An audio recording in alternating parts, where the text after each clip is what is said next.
പ്രിയപ്പെട്ട പ്രേക്ഷകരെ, ഇനി തിരഞ്ഞെടുപ്പിന് 4 നാൾ മാത്രം ബാക്കി.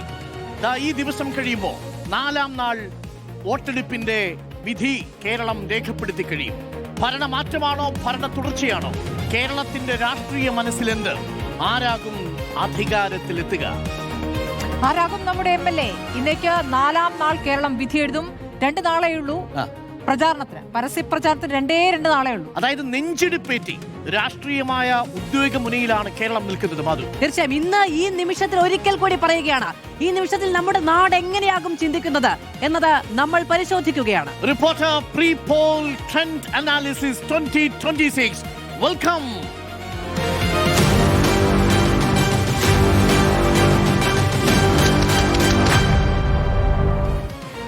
Reporter pre poll trend analysis 2026.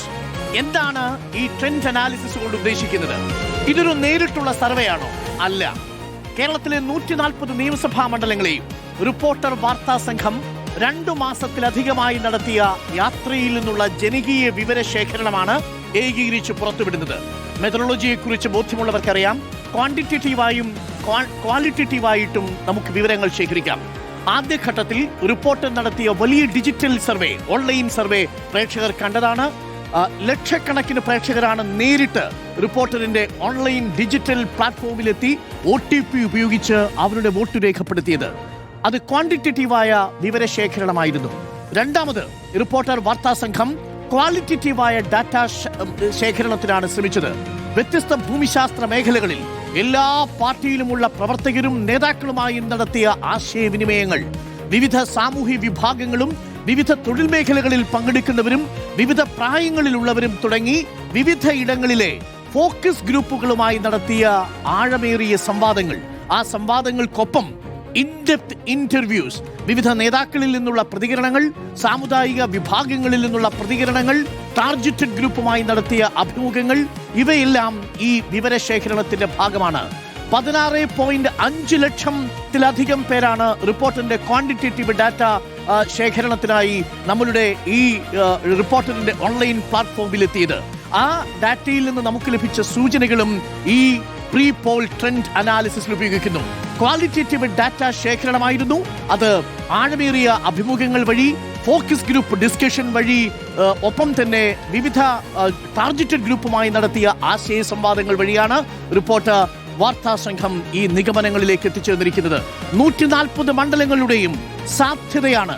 തിരഞ്ഞെടുപ്പിന് കേവലം 4 നാൾ മാത്രം ശേഷിക്കെ 96 മണിക്കൂർ മാത്രം മുൻപുള്ള ഏറ്റവും ഒടുവിലത്തെ ട്രെൻഡാണ് റിപ്പോർട്ടർ വാർത്താ സംഘം പ്രേക്ഷകരിലേക്ക് എത്തിക്കുന്നത്. Welcome to reporter pre poll trend analysis 2026.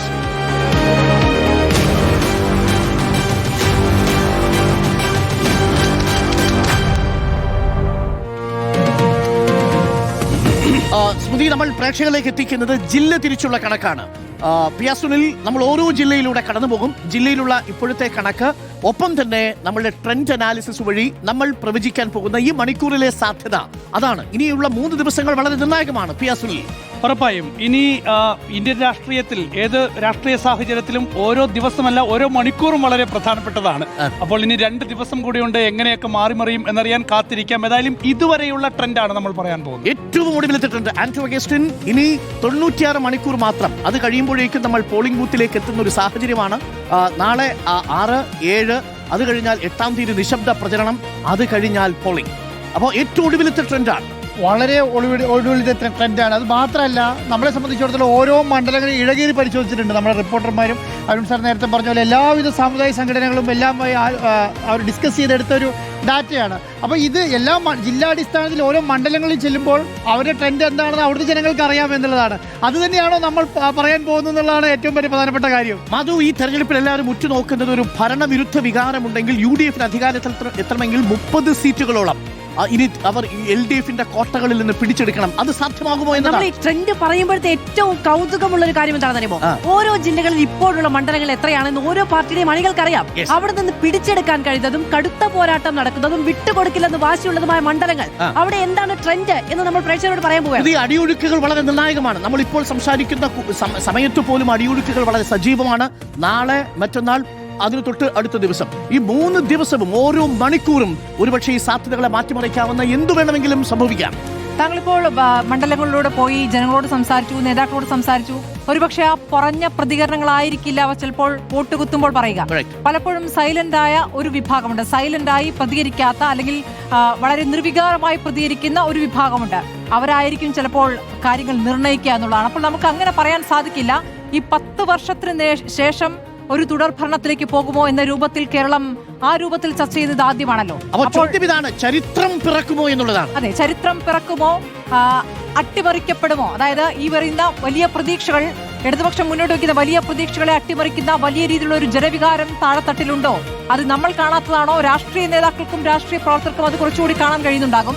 അപ്പോൾ അവരുടെ പ്രതികരണങ്ങൾ നമുക്ക് കിട്ടിയിട്ടുണ്ട്. നമുക്ക് എന്തായാലും ആ ട്രെൻഡിലേക്ക് നമ്മൾ പോകുമ്പോൾ നമ്മളുടെ ഓരോരുത്തരുടെ വിശ്വാസമാണ് നമ്മൾ പറയുന്നത്. അല്ലാതെ ഇത് നമ്മൾ പൊതുവായ ഒരു നിലപാടെടുക്കുകയല്ലോ. നമുക്ക് തോന്നുന്നത്, നമ്മൾക്ക് ബോധ്യമായ വിവരങ്ങളാണ് ഓരോ മണ്ഡലങ്ങളുടെ കാര്യം. ഓരോ മണ്ഡലത്തിലും എക്സ് ഫാക്ടറായി നമുക്ക് ബോധ്യപ്പെട്ടതാണ് നമ്മൾ പ്രേക്ഷകരിലേക്ക് എത്തിക്കുന്നത്. എന്തുകൊണ്ട് ഈ മണ്ഡലത്തിൽ ആർക്കാണ് ഈ നിമിഷം വിജയ സാധ്യത, അതെന്തുകൊണ്ട് എന്നുള്ളതാണ് നമ്മൾ പരമാവധി പറയാൻ ശ്രമിക്കുന്നത്. പ്രിയപ്പെട്ട പ്രേക്ഷകരെ, കേരളത്തിന്റെ രാഷ്ട്രീയ ചരിത്രത്തിൽ ഒരുപക്ഷെ മൂന്നാമതൊരു ഊഴം ഇതാദ്യമായി പിറക്കുമോ എന്നുള്ളതാണ് ചോദ്യം. അതല്ല, ആ സാധ്യതയെ UDF തല്ലിക്കെടുത്തുമോ എന്നുള്ളതാണ് ചോദ്യം. ചരിത്രം പിറക്കുമോ, അതോ UDF ഭരണ തുടർച്ചയ്ക്ക് ഇട കൊടുക്കാത്ത വിധത്തിൽ അട്ടിമറിച്ച് അധികാരത്തിലെത്തുമോ?